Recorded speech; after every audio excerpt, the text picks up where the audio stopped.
Have you ever felt like you and your friends can be in a completely different reality when discussing the same event? Like, your memory of that wild party is a cinematic masterpiece, while your friend thinks it was a total snooze fest. Well, that's where the idea of coherence theory of truth comes into play, and it's way more relevant to your daily life than you might think. It's all about how we decide what's true based on what we already believe. But the coherence theory isn't about whether the sky is blue or if a pizza is delicious. Those are easy observations.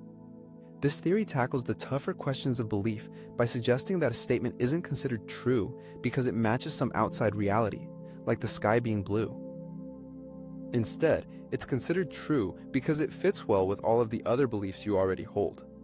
In other words, your perception of truth is less about matching the world and more about fitting into your internal web of beliefs. It might sound a little mind-bending at first, but it's key to understanding how we form our opinions and how we perceive the world around us. Now, here's where it gets a little more interesting. The theory isn't just a one-size-fits-all concept. There are different flavors of it. Some thinkers believe that truth is simply about being consistent with a set of beliefs. Imagine a group chat where everyone is agreeing, but one person has a wildly different opinion. If the group operates on a consistency-based understanding of truth, they would disregard that differing opinion, even if it is correct. However, a problem pops up if we have two ideas that fit into our current beliefs but don't agree with each other.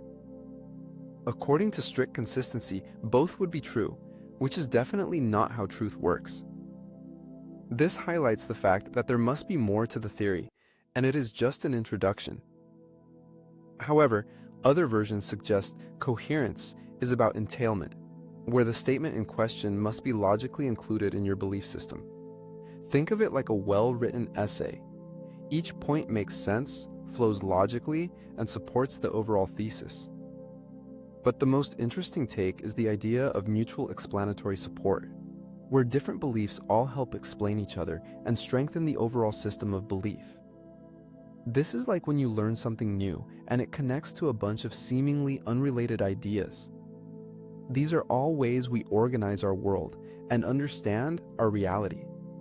Now for the big question, whose beliefs actually matter? Coherence theorists struggle to nail down what the specific set of beliefs is that we use to measure truth. Some say it's the sum total of what everyone currently believes, while others argue it's what we would believe if we had perfect information and could spend our lives researching. Then there's the extreme viewpoint that it's what an all-knowing being would believe. The first two are realistic for the human experience and allow us to come to conclusions about the world around us. However, the last extreme viewpoint, while it's an interesting thought experiment, doesn't do much to help us grasp the concept.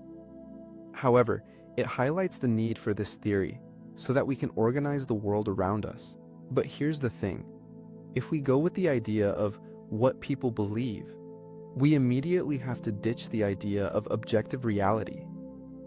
If what we all currently believe is the standard of truth, then we can never say that something is true even if no one believes it, even if it's really, truly true. For example, if we all believed that climate change was a hoax, under this theory, it would be true, which clearly does not align with objective reality. The theory, in its most realistic form, is not concerned about whether reality is true, but it's concerned with whether our perception of reality fits in with the other ideas we believe to be true. So why would anyone subscribe to this idea? Well, early philosophers, often idealists who thought reality was primarily mental, took this view of the world.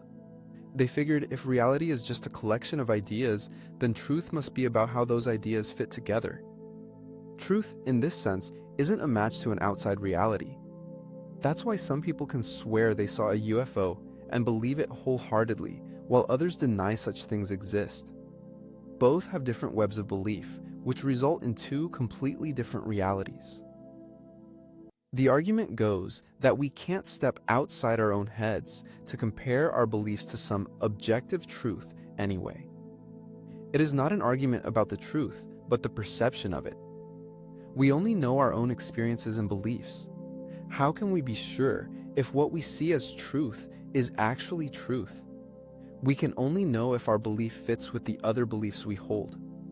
For instance, if you believe that your best friend is loyal and you hear a rumor that says otherwise, you're likely to dismiss that rumor as untrue due to its incompatibility with your existing belief.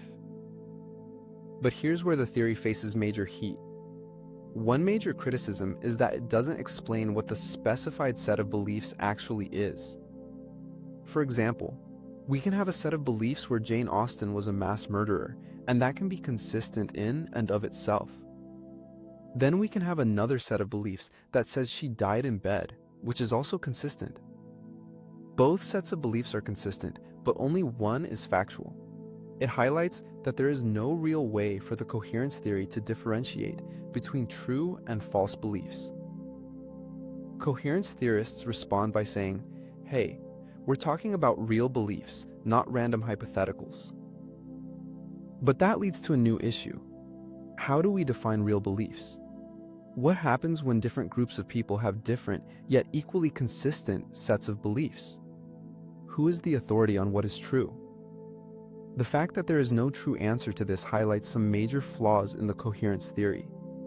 It's also why it might not be the best idea to let the internet be your main source of information. Additionally, some thinkers object that coherence theory doesn't account for the fact that sometimes our beliefs are wrong. There are many truths that have not yet been discovered, which means that they don't fit into our current web of belief.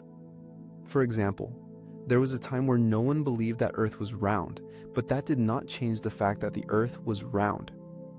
We need to realize that our perception of truth does not always reflect actual reality, and while the coherence theory is useful for us to navigate the world, it should be taken with a grain of salt. And if that's not enough, there's the problem of logic itself. Coherence theorists assume certain laws of logic, like things can't be true and untrue at the same time, but they can't explain where those laws come from. Isn't it a paradox if we base our truth on beliefs, but the very beliefs we hold assume certain laws to be true that can't be justified within the system? It is a paradox indeed, which highlights some of the major problems that this theory has.